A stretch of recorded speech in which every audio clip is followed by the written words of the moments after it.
It's now a great personal and professional pleasure to introduce our next speaker, Senator Joseph Lieberman.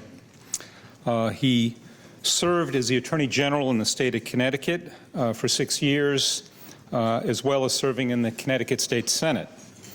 But I'm sure most of us know him much more from his long and distinguished service in the U.S. Senate and subsequently as the vice presidential candidate, and for his integrity in speaking out against injustice wherever he sees it, both domestically and around the world. The senator has had a career trajectory, if I can just summarize it, going from state Senate to U.S. Senate to vice presidential candidate to national treasure. It's my great pleasure to introduce Senator Joseph Lieberman.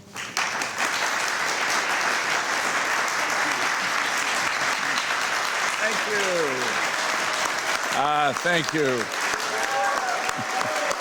Thank you.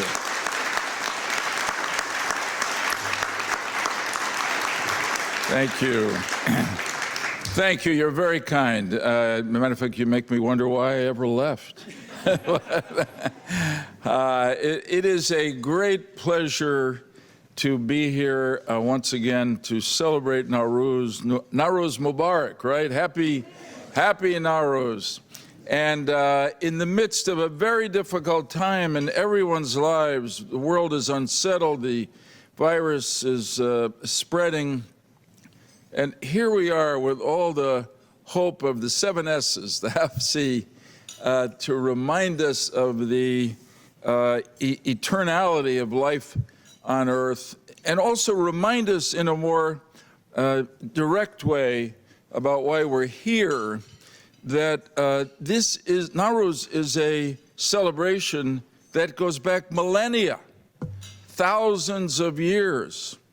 And it reminds us that this extremist, violent group that seized control of Iran in 1979 is really an aberration, a temporary aberration in the history, the great, proud, long, civilized history of the Persian people.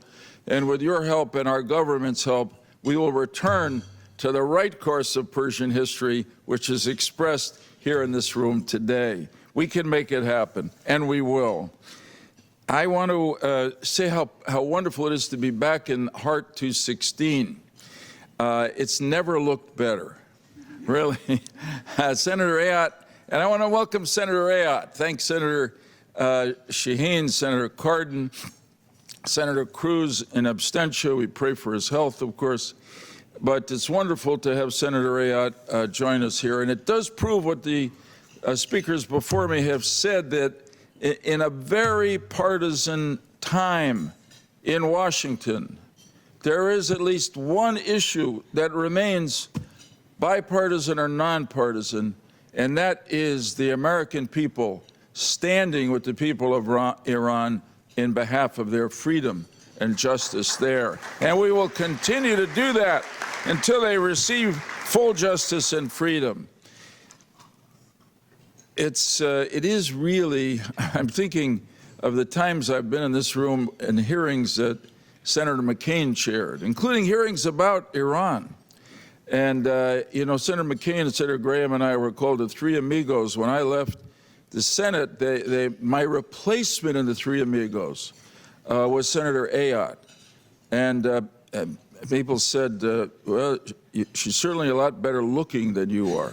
Anyway, but I can see John up there in heaven right now saying how happy he is that Kelly Ayotte and I are here with you, the Iranian American communities who stood with him through thick and thin, and he never forgot it. And if he can pull some strings from heaven on behalf of the people of Iran, he will do it. I swear to you, he will.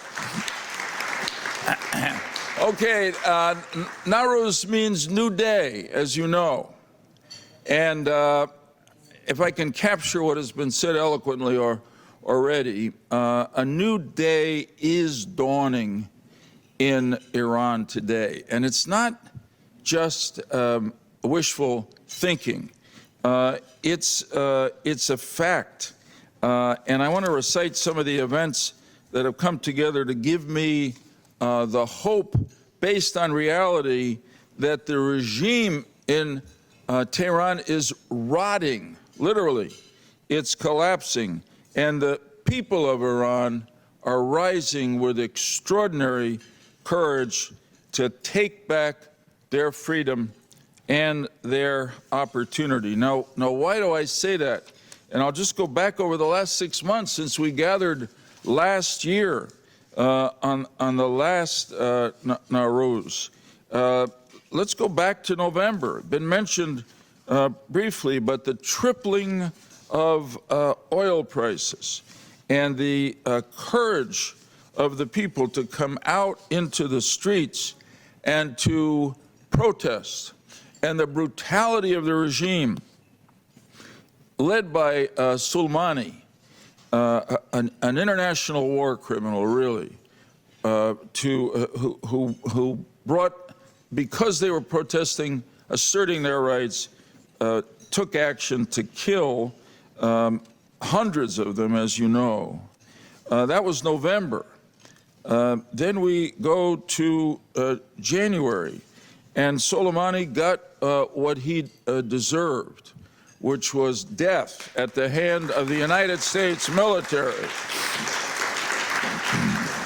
And I don't say that lightly. It mattered not just most of all as it did to the people of Iran, it mattered to the people of America. Soleimani had the blood of hundreds of Americans on his hands, more than 600 by calculation of our own Defense Department, who were soldiers in Iraq, and thousands of Iranian citizens, and hundreds of thousands more where the IRGC has been bringing extremism, terrorism, and violence throughout the Middle East, particularly in places like Syria and Iraq and Yemen and Gaza and Libya. He went to a death that he deserved. The reaction to that, of course, was the protests of people in Iran, again, having the courage to come out in the streets and say that the country was better off without him. And then, of course, the shooting down of the Ukrainian airliner, which again brought university students out to protest. So you had, in the demonstrations in November, as Ambassador Reese said, basically the lower income workers protesting, and then in January you had the middle class, including very active leadership from some of the same universities where students came out and brought about the collapse of the Shah's regime in the 1970s. And then we go to the elections in February, and there's been talk of this before, but quite startling, really.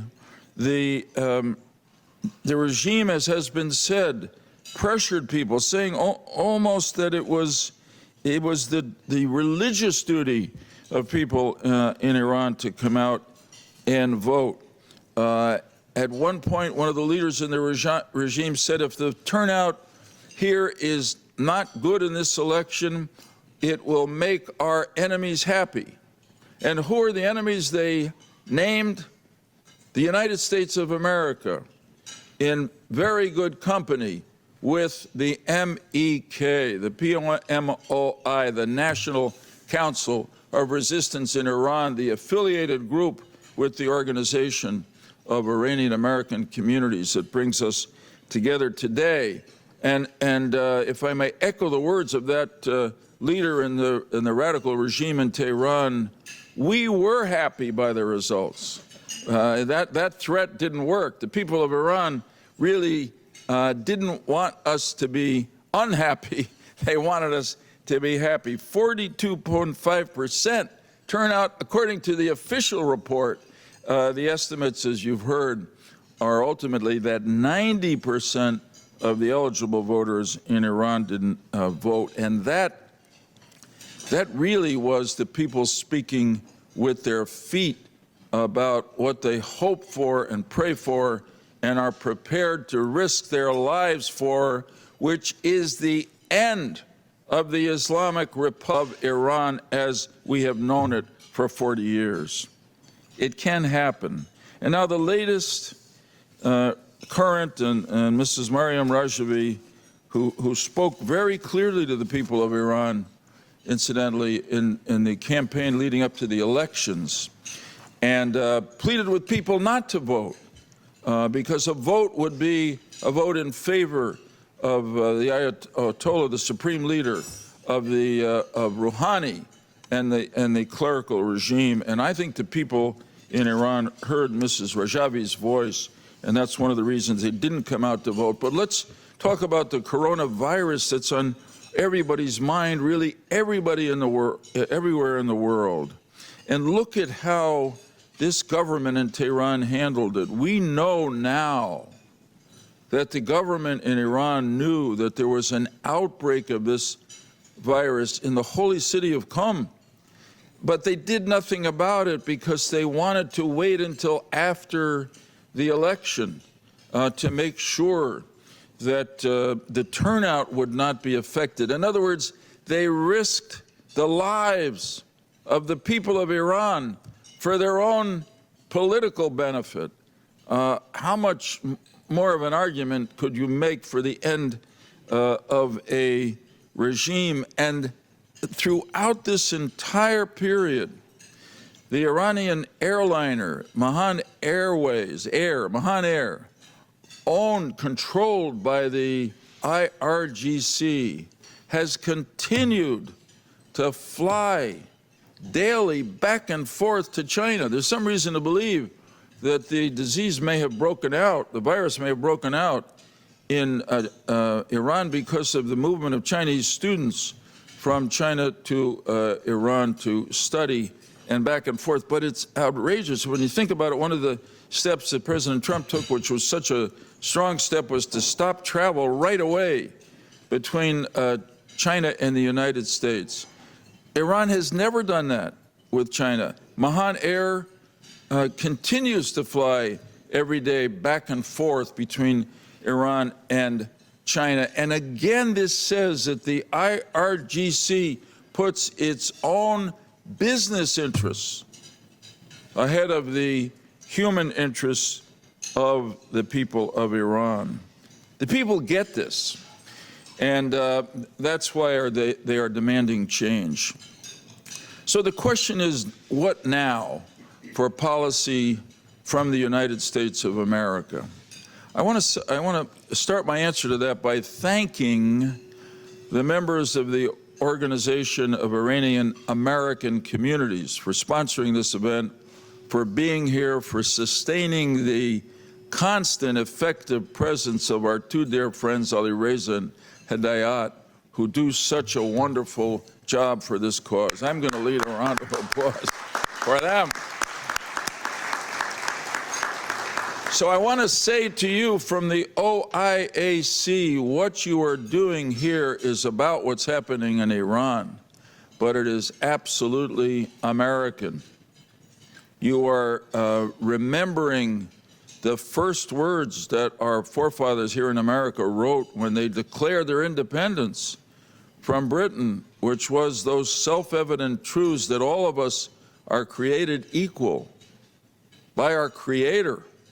And with that creation comes those rights to life, liberty, and the pursuit of happiness. America was committed from the beginning to universal human rights. And that obviously includes the people of Iran. And at our best in our foreign policy, we have pursued those values. You are here as Americans. You are here as Americans who have a special concern based on your historic contact with what is happening in Iran, but you are exercising your constitutional rights. First Amendment right to petition your government. And I can tell you, having been here for a long time with succeeding sessions of Congress adopting economic sanctions against Iran on a bipartisan basis, the effect that the voice of the people, including the voices in the Iranian American community, have had to bring that about. But something different happened in 2016. A very unconventional man was elected president of the United States. Perhaps you've heard that. Anyway, you can love President Trump for some things, some don't like him for other things, but I will tell you, when it comes to American policy toward Iran, he's made a world of difference for the better. Don't you agree? He really has.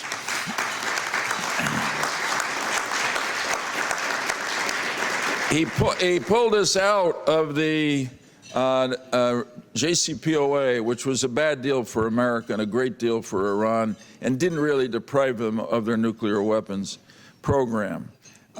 He's enacted this campaign of maximum economic pressure, which really is having an effect on all those changes occurring in Iran, and encouraging the people of Iran to assert themselves courageously for their own freedom and their economic opportunity. But what now? Some people say that this is all about bringing Iran, the government, back to the table to negotiate a better nuclear deal. I wish that that were possible.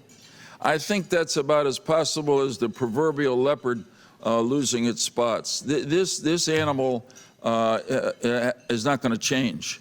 And we have to acknowledge that. I'd be thrilled if it did. But is there anything that this government in Iran has done over 40 years to give us and the rest of the world reason to trust them? No, they haven't. And so I think we have to say increasingly that really, since this regime in Tehran will not change, we have to support a change of the regime in Iran to the people of Iran to finally exercise their own self-government. That is what we're about. And we don't, the United States can't do that and won't do that. But the people of Iran will do it. And then the question is, how do we react?